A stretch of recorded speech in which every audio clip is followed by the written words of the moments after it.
at tila isang bangungot na sabay-sabay nagbigay ng bighati.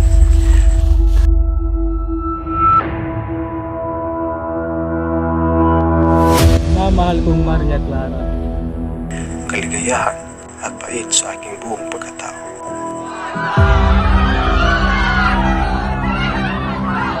Ang apoy na tila isang maliit na liwanag lamang natin sa aking buhay ay unti-unting nag-aalap sa aking buong sistema.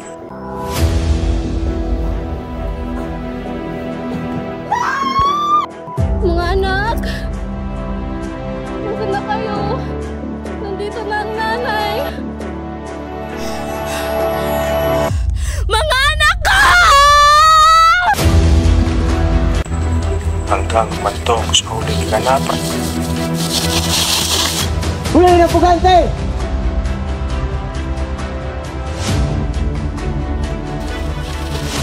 Ito, tumakas ka na. Ito mo yung sarili. Tila nagsilbing wakas. Yes, wag! Ating minsa nagsimula.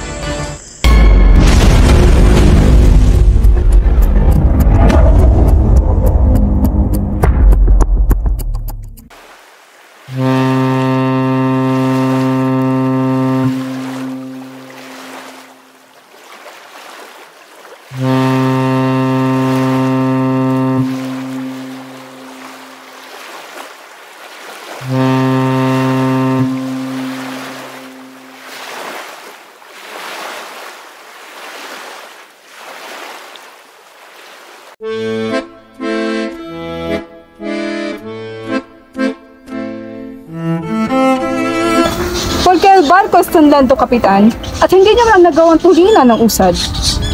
Ang ating tutulinan ay sasandal na tayo sa makiring yan. Como se esperabas, wala naman kasi magandang lawa dito sa Las Pilipinas. Mangyari man ay dapat niyo itong solusyonan.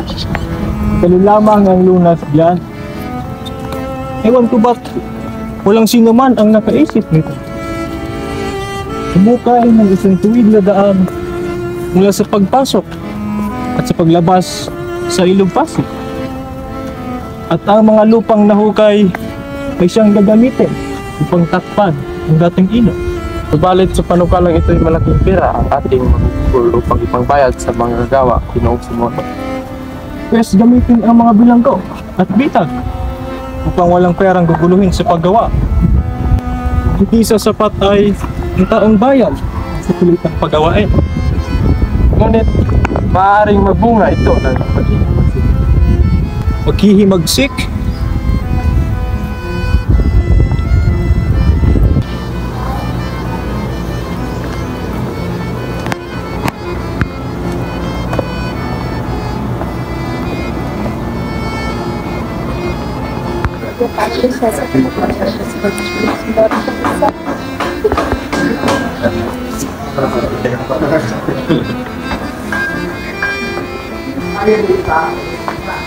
O Basilio, Kapitan, sa akin iyakan hindi yata matutuloy ang iyong pagtatayo sa Akademya ng Wikang Castilla. Subalit, totoo dito sa Padre Ismael.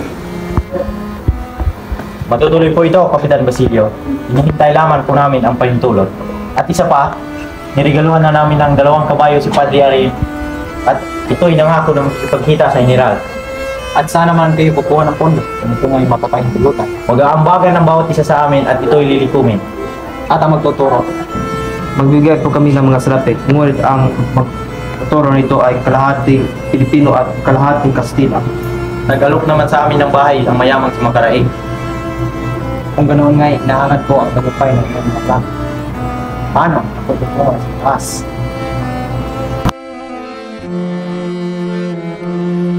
Hoy, Ginoong Simon! Kinagagala po kayo nakita. Wala po pala, ito po ang kimataling kaibigan, si Sagani. Sagani, si Ginoong Simon. Kinagagala ko po kayo makilala, Ginoong Simon.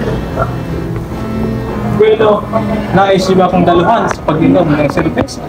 Salamat po sa paanyaya. Ngunit hindi po kami umiinom ng serbesa. Hindi umiinom?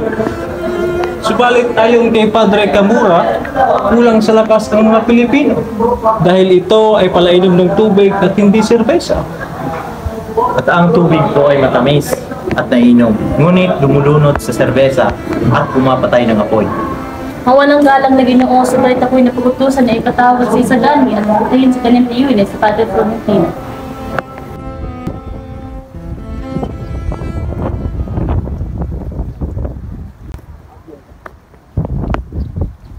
Saan ka ba nagtungo, Ginong Simon? Tuloy ay hindi mo nasaysayan ang mga magagandang tanawin habang naglalakbay ang mga. Walang halaga sa akin ng magagandang tanawin doon. Ito ay walang kwentong alamat. Abay, maraming alamat ang iyong basa. Una, narito ang alamat ng malapad na bato.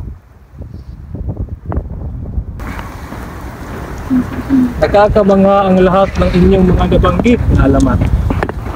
Kung gayoy, ang Ilog Pasig ay hindi lamang nagsisilbing lugar daluyan.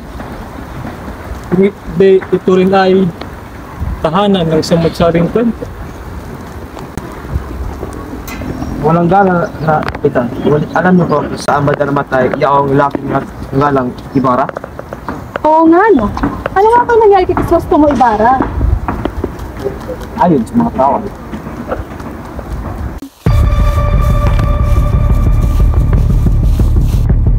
Huli na pugante!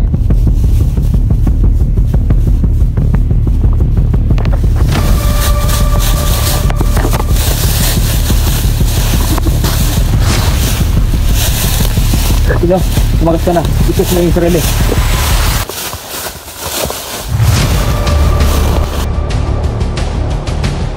At 13 taon na ang nakakalipas na mangyari. Kataka-taka kung nasaan ba ang kanyang bangkay.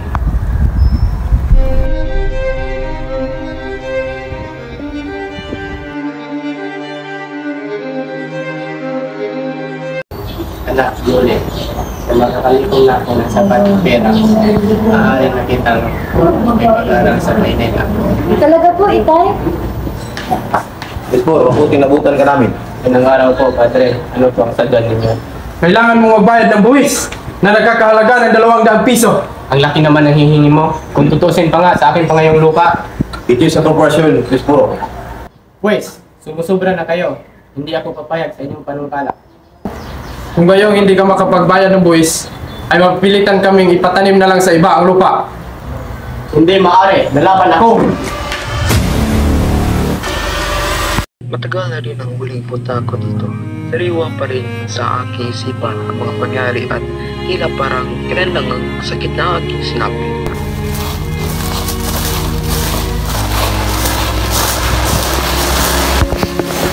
Yan, ayos na bagay. Ano ba?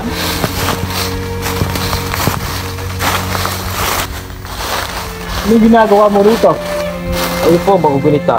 13 taon na ang nakilipas, kayo ay unang nakita sa mismong pook na ito. Kung hindi rin po ko nagkakamali, kayo rin po ay nagbigay sa akin ng pakikiraman. Sino ako sa tingin mo? Isang taong dakila, isang taong ipinalagay ang lahat, liban sa akin na namatay na ang kamatayan ay labis kong dinamdam. Ika'y nagkakamali sapagkat hindi na ako ang dati mong kilala.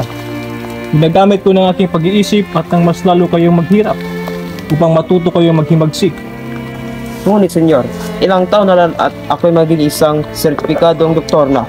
Ang hiling naman aminin na sa gani ay matupad ang pangarap ng ating mga kababayan, kagaya ng pagtataguyod sa pagtuturo ng wikang Kastila. Nagbibiro yata kayo. Bakit isinusulong ninyo ang Hispanismo? Tandaan ninyong hindi batayan sa pag-unlad ng bansa ang pagsasalita ng wikang Kastila. Ang lason ng nakaraan ay tila lubusan ng kumalat sa lipunan at ang mga kabataan wala nang ginawa kundi sumunod, magpaalipin at hindi pinapakinggan.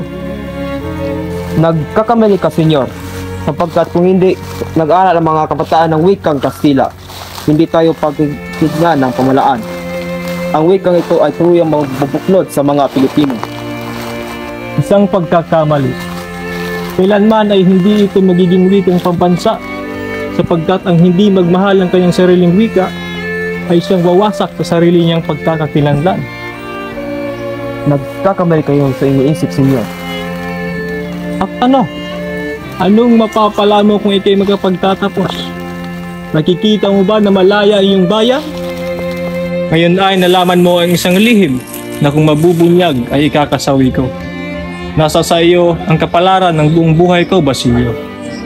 Tayo ay nabibilang sa mga taong uhaw sa katwiran. Tulungan mo akong papagsakin ang pamahalaan. Pag-isipan mo na ko nito, Ginong Simon.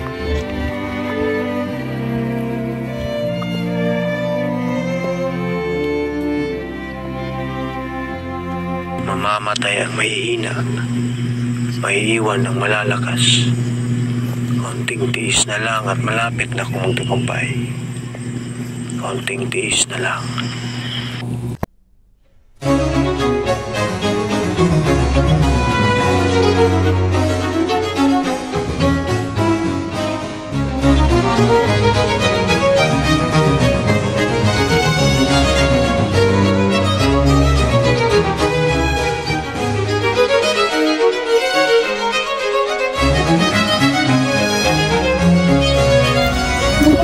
Kayo, wala ba kayong pagbibili?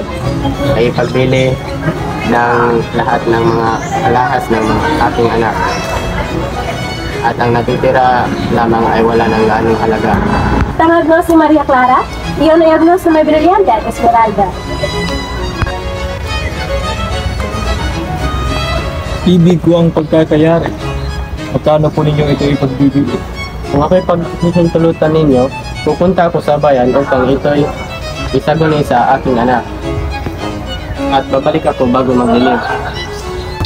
Nais kong ipagbatiin sa inyo ang pagsang-ayon namin sa pagpapatayo ng Akademya ng Wikang Apostila. Umaasa kami sa mga mag-aaral sa paggawa ng mabuting diligan, hindi lang para sa tao, kundi para sa bayan. Sa wakas, matutupad na rin ang aking pangarap. Subalit, ang balitang ito ay lubhang pintulan ni Don Custodio. Bakit hindi na lang natin kausapin si Ginoong Pascal? Ako'y nakakatiyak na makukumbinsin niya si Don Custodio sapagkat malaki ang pag-alang nito sa kanya. O di kaya si Pepay na kanyang pangalawang ito. Mas mainam na lamang siguro na kausapin natin si Ginong Pasta dahil mas mahalaga na marangal ang kapamaraan ating gagawin.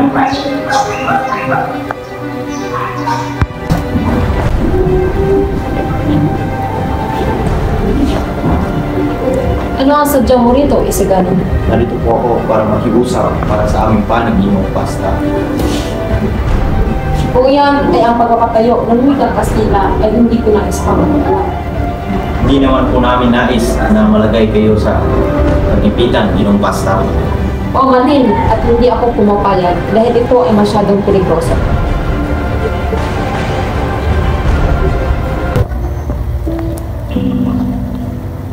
Ano, Keruga? Kamusta? Senyor Simon, mahirap aking negosyo. Ano ang mahirap? Hindi ba pinautang kita ng 100,000 piso? Nasaan na iyo? Pero Senyor Simon, madami din utang sa akin, hindi ako singil. Wala sila bigay resibo na ako singil sa kanila. Kung gayoy, babawasan ko ng 2,000 piso ang utang mo. Kapalit lang, ipapatago kong mga armas sa iyong bodega. O siya. Basta ikaw na bahala dyan Basta ako hindi pahamak.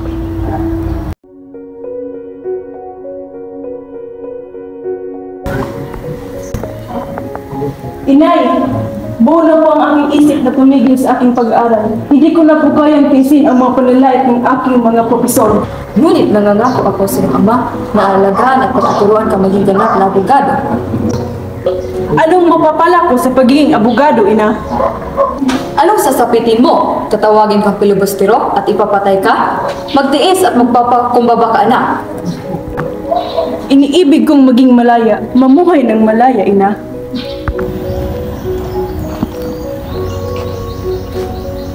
Siya, hindi yung mamarapatin meron isa na tutulungan. Nais ko po magtungo sa Hong Kong. At bakit?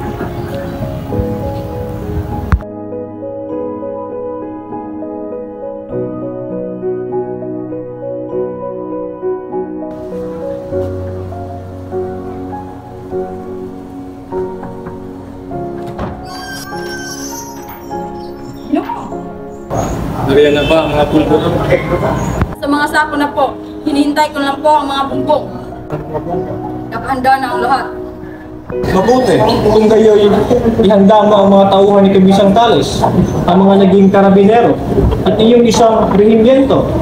Eh baka mahuliin ang lahat at mamatay na si Maria Clara. Hindi ako maaaring umurong. Ang gawain ay matatapos na at ang tagumpay ko ang siyang magbibigay katiwiran sa akin.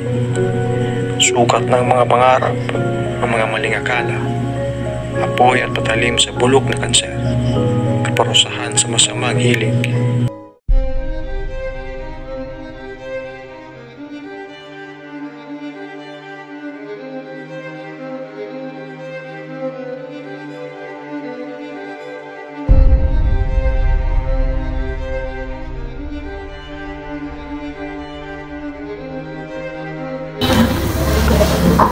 Dala ko kayo, Ginoong Simon. Kumusta si Gontiago? Nagbat po ang kanyang kalagayan sapagkat tuluyan ang humalat ang lasman sa kanyang buong katawan at anumang oras ay palambutan ang kanyang hininga. Makinig ka, Basilio. Nandito ako para ialok sa iyo iyong kamatayan o ang iyong kinabukasan. Sa panig ng mga api o sa panig ng inaapi. Kanino ka papayag? Iyan po, hindi ko alam ano. Magpasya ka. Kailangan mo na magdesisyon dahil sa loob lamang ng ilang oras ay magsisimula ng himagsikan. At bukas, wala na ang universidad at wala na ang mga nang-aalipin. Ngunit ang paghimagsik ay pagpapatiwakal. Hihimagsik lang ang tanging pag-asa. Nasa karunungan ang pag-asa, subalit ang karunungan naman ang wala siyang kamatayan. Ang karunungan at mahal sa bayan ay magkakaroon na ang lugar. Nawawalan ka na ng prinsipyo at sariling katauhan, Basilio. Sapagkat naging ka na ng Espanya. Ngayon mo ipakita sa akin ang iyong tunay na tatag. Pamunuan mo ang isang hukbo at lubusin niyo ang Santa Clara. Kunin mo ang taong halaga sa aming dalawa, ang Kapitan Tiago, si Maria Clara. Huwag na kayo, Senyor Simon, sapagkat si Maria Clara ay patay na. Patay? Hindi. Hindi yan, doktor. Nag-araw na siyang matamlay at may sakit. Nagpunta ako sa kupinto para malaman ang kanyang kalagayan.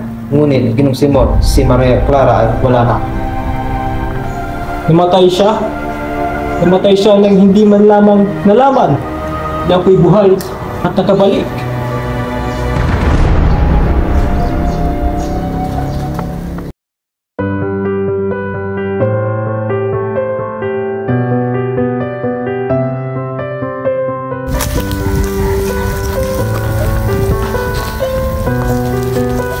Nasaan ang aking asawa? Hindi ko po alam kung nasan si Dr. Bush. Sabihin mo sa kanya, patay man siya o buhay, gusto ko siyang makita. Matagal na ang 10 taong paghihintay upang makapangasawa kong mali. Tiya, nahulog pa ngayong abanikos na lampasigan. Diyos mis cosas! Pagpasansyahan mo na ang aking tiyahin sa ganun. Umiibig lamang siya kay Palais, kaya siya nagkahulog.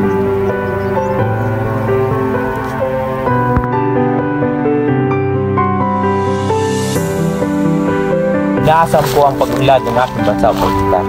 Pinapangarap ko na magkaroon ng mga pagawaan sa bawat puok, mga daungan at ang tanggulang ng bansa.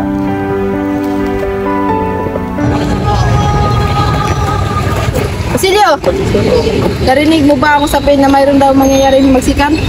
At tila, marami daw mag-aaral na masasangkot dito.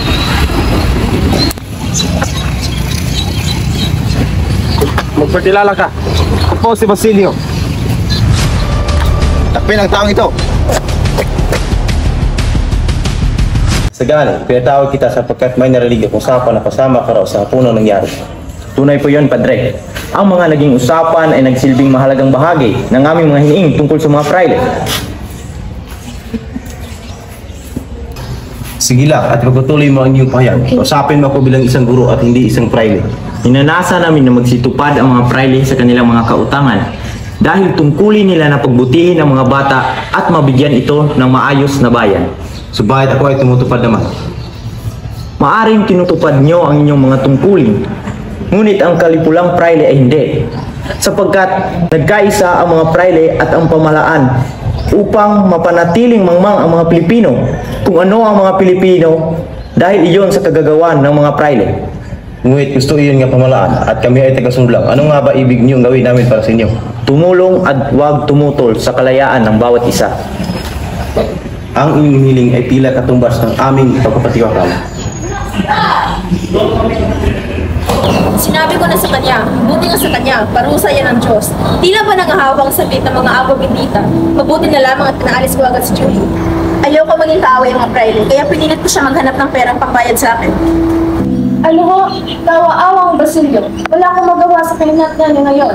Isama po namatay na sikilitan siya ko. Walang mangyayari ko pala kung hindi ang karamihan ng Julie. Ngunit isa lang paraan na alam ko. Kahit kanino tayo lumapit at bibigyan ng tulong, kay Padre Camora pa rin ako itinutulong lumapit. E di subukan na natin, walang mangyayaring masama sa'yo kasi naririto naman ako. At isa pa, hindi mo naman gugustuhin may mangyaring masama ka Basilio, hindi ba?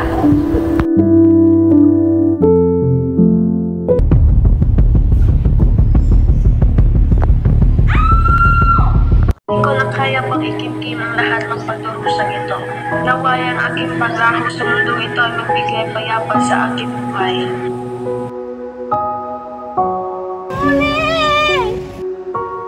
Ginong Simon! Ginong Simon! Basilio, naparito ka. Naging masama akong kapatid at anak. Limutan kong Diyos lang aking kapatid at hirapin aking ina. Pinaparusahan ako ng Diyos. Wala akong ibang naramdaman kundi galit at pagganti. Sama na ko sa iyo, Ginong Simon.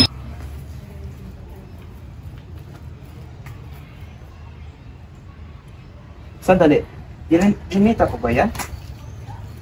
Oo, ngunit hindi ito isang ginamita lang. Ito ay naglalaman ng mga damdamin na pigil, mga kasawiang naiambag, at mga mapang-aapi. Ngayong gabi ay mapaparusahan na ang mga makasalanan na matagal nang nakakubli sa katotohanan.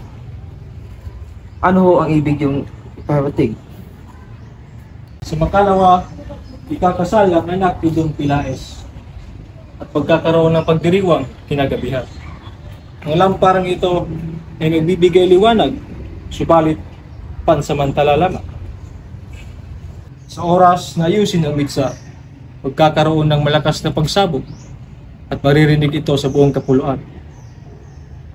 Ano naman ang gawin ko, Ginong Simon? Ikaw ang mamumuno sa iba. Dalhin mo sila sa bahay ni Quiroga dahil doon nakaimbak ang mga baril at pulbura. Ang pagsabog ay magiging hudyat upang sila ay magtipon-tipon at sumugod. Ang mga mistiso, Indio, Inchek at Kastila, lahat sila ay masasawi. Kaya mag-ingat ka, Basilio.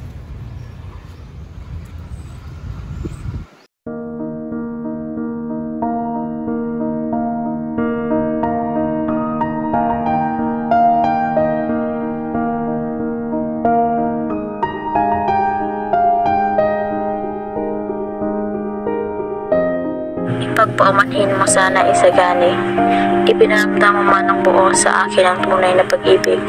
Subalit kailangan kong makapangasawa ng lalaking makabubuhay sa isang babaeng tulad ko.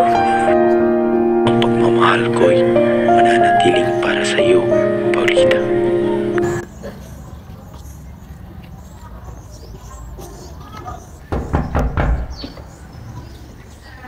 Magandang gabi, Ginong Simon. Magandang gabi, Binibig. Binabati ko ang bagong kasal. Sana ay sapat na ang regalo nito. Maraming salamat sa iyong nilang regalo, Ginong Simon. Ngunit hindi ka ba talaga sasali sa kainan ng mga?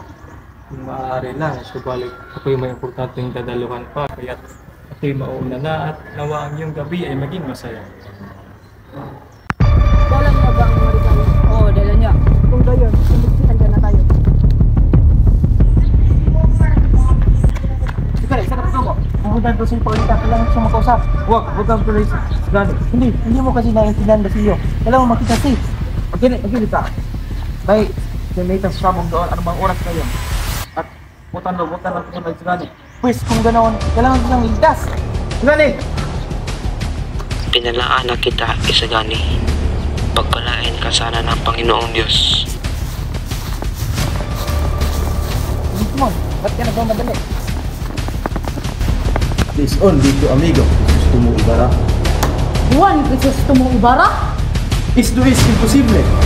Ang filibustero ay patay na. Ibalik niyo ang ilaw. Pronto! Magnanakaw! Yun ako dyan! Sugod! Ang lang parang iyon, isang dinamita. Tunay na buhay sa Crisostomo Ibarra. Dahil pinagmasdan niya tayo. Marahil ganun na nga.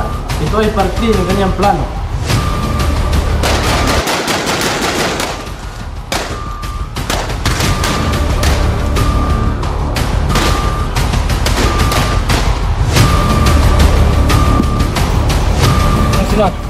Naudot po ang plano. Ano? Bakit? Ano para ay tinapon ni Isgani sa dalampasigan? Sige na, bakbo ka na Basilio. Ligtas mo yung sarili. Ngunit, Sige na!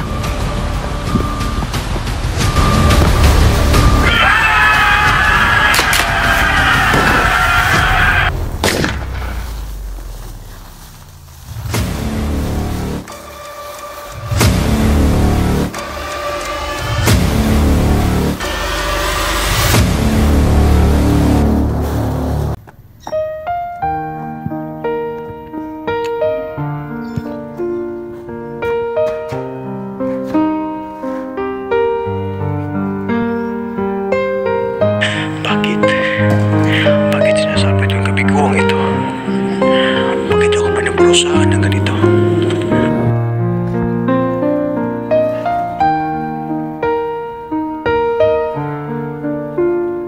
Tapos na ang aking misyon.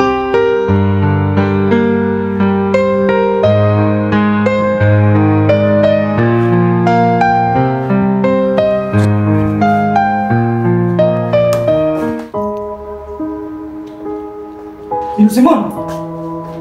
Anong nangyari sa'yo? Ito lang natatawag ako ng manggagamot. Huwag ka na magpapalapapat. Nangyari na dapat. Naman po na ang Diyos ang gumagabay sa atin. Di ba? Oo, Senyor Simon. At ang Diyos ang tutulong sa atin kapag wala na tayong mapuntahan. Padre, bumimik po. Kung naman tayong nakipahid sa lahat. Nais kong sana mga opisyal sa inyo. Handa akong makinig sa Diyos. Pinano ko ang lahat ng ito. Dahil sa aking galit, sa kanilang mga ginawa sa akin, sa aking mga mahal sa buhay. Dahilan upang ako'y bumalik, magiganti. Magiganti sa mga taong inupi sa akin. Diyos ko, tawarin ka sana ng Panginoon anak. Lagi mong tandaan yung buhay mo nilang masaya. Naririto ang sakit at mga pinete at kapantay mo ito. Ang pag-iiganti, magdudulot lamang ng panibagong kasamaan. Hindi ko lang maintindihan bakit ako ang pinaparusahan. Hindi kanya pinaparusahan anak. Ito ay mga pagsubok lamang na kailangan mong malampasan. Naiintindihan ng Diyos na ikaw ay naipit lamang sa putat galit ng iyong puso, kaya't nagawa mo ang bitong mga bagay. Ang mga pangyayaring ito ay ginusto ng Diyos na ito hindi nais may sa katuparan dahil alam niyang masama ito.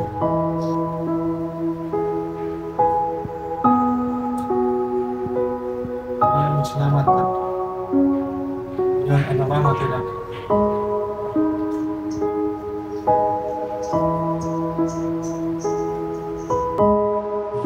Ang kayamanan ay kumakatawan sa kasakiman na nagsisilbing lason sa mga tao. Ito ang pumupulag at nag-uudyok kung gumawa sila ng kasamaan. Kung may taong mas nangangailangan ng malinis na hangarin, pahintulot ng Diyos na ika'y matagpuan. Samantala, manatili ka muna sa ilalim ng dagat kung saan hindi makakapalugi ang aking kasamaan.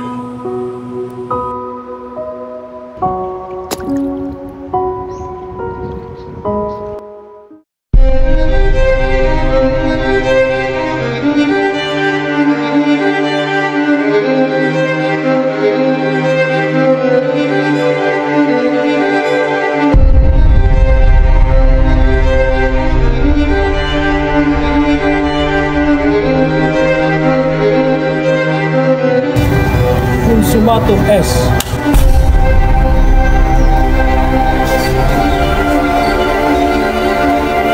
Gunitin ang sinula!